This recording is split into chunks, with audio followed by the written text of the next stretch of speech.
Hi there, queers and comrades. It is Jason Wyman, aka Queerly Complex, and it is Monday, which means that I am going to be reading to you. Because every Monday I am coming to you to read a selection of other people's words and works. It's all a part of my 2026 praxis, or how I'm finding my way amidst all of the chaos that is bound to come this year. Today, I'm going to be reading from Inflamed, Deep Medicine and the Anatomy of Injustice by Rupa Marya and Patel. This is an excellent, excellent book. I'm going to be reading from two different short pieces from two different sections. But before I get to that, please go check out queerlycomplex.com. That's queerlycomplex.com and sign up for my newsletter. While you're there, also check out Thursdays are for Queers and Comrades. We kick off with Queer Art Club in the back gallery at 5:30, and then this Thursday, we have Queers and Comrades Media Club, co-hosted with Trey Smith of Realist Exposure in the front lounge. There's also a call for art for trans, queer, non-binary artists 25 and under called Chambers of the Heart. Go check it all out. It's amazing. Now, to the book, Inflamed. I'm going to start with a little quote.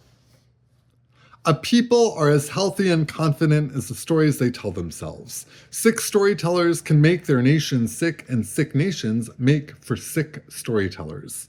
Ben Okri. Over a lifetime, the writer Amitav Ghosh has told stories of the Sundarbans, the mangrove transitional zone that sits on the Bay of Bengal at the borderland between India and Bangladesh, where the interface between ecosystems gives rise to new permutations of life and living. From that fertile space of emergence, he observes that, quote, great irreplicable potentiality of fiction is that it makes possible the imaginings of possibilities, end quote. Narratives both reveal and shape our cosmologies and our personalities.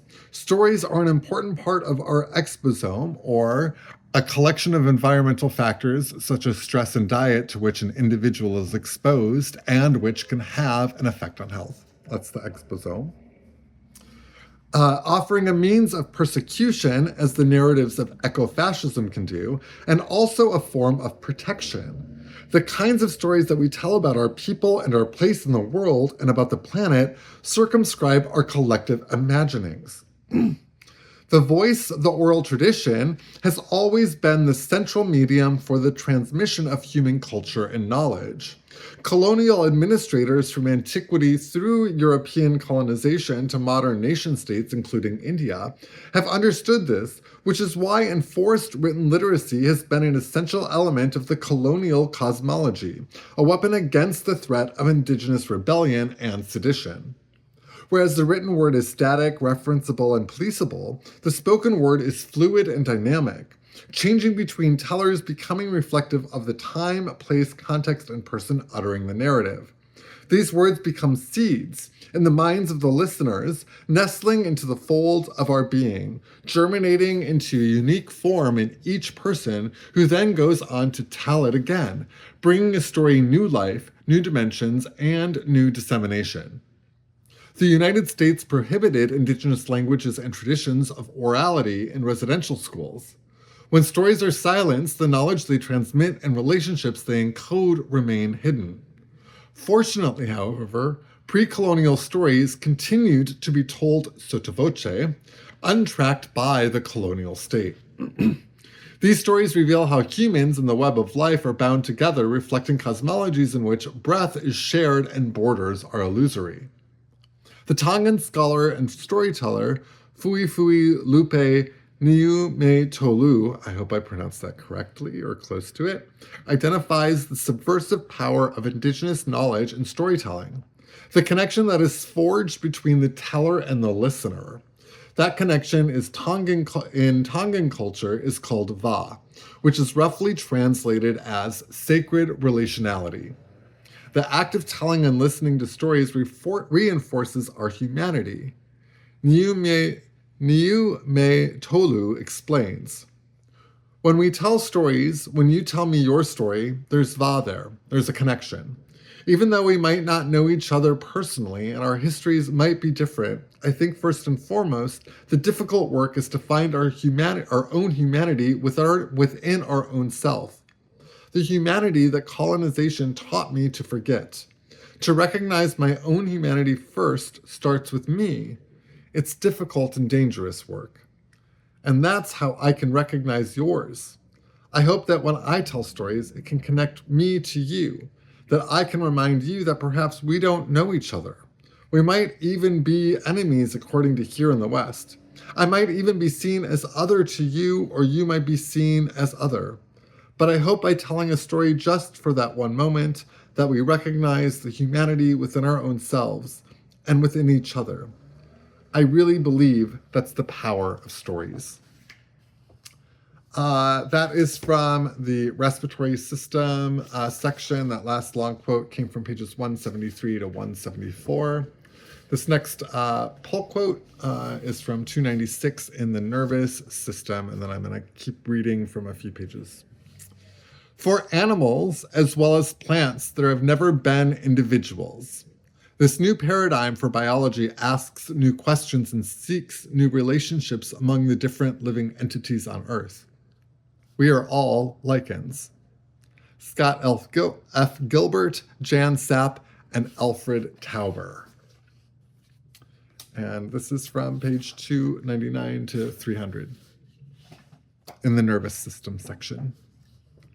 Although fungi represent only 10% of life on Earth, no terrestrial life as we know it would exist without them. Fungi can be found in every ecosystem on the planet, on rocks and rivers, in the hot desert of the Mojave and the cold deserts of the Arctic, in forests and tropical jungles and thermal hot springs, even in the depths on the ocean floors, which may be one of the largest fungal habitats. Lichens, the first life form to emerge on the rocky surface of the Earth, are a composite organism, made up of species from two or more kingdoms, often fungi and bacteria. While fungi usually get their energy from organic material around them, lichens, cyanobacteria, get their energy from the sun and share this resource with the fungi who bore into rock, liberating mineral nutrients and creating soil. Today, these ancient relationships endure as lichens cover 10% of the planet's surface, literally laying the groundwork for more life.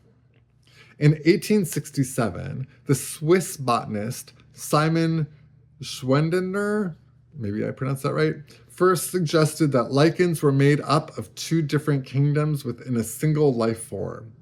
The initial response by the scientific community was ridicule.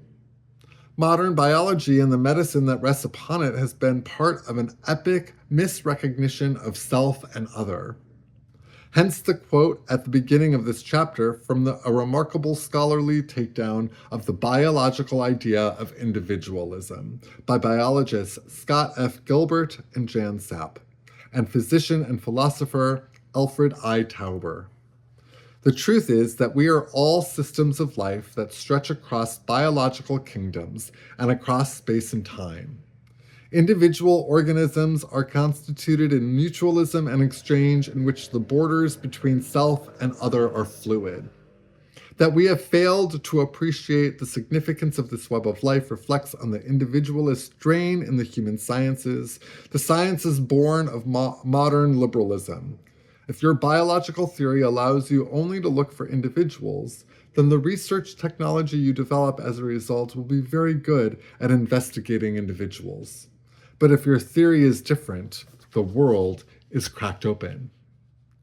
Sophisticated ecological systems thinking in Europe and North America dates to the mid-20th century. For thousands of years, however, indigenous forms of knowledge have revealed and attended to the interconnected systems, the complex networks that make life possible. We've drawn on indigenous systems thinking and on research in biology, ecology, and political economy to see individuals within systems in a new way, interacting through relationships of power, history, mutualism, and care. With those networks, the processes of birth and death and regeneration constitute the cycles of life on Earth. These are the new stories we need.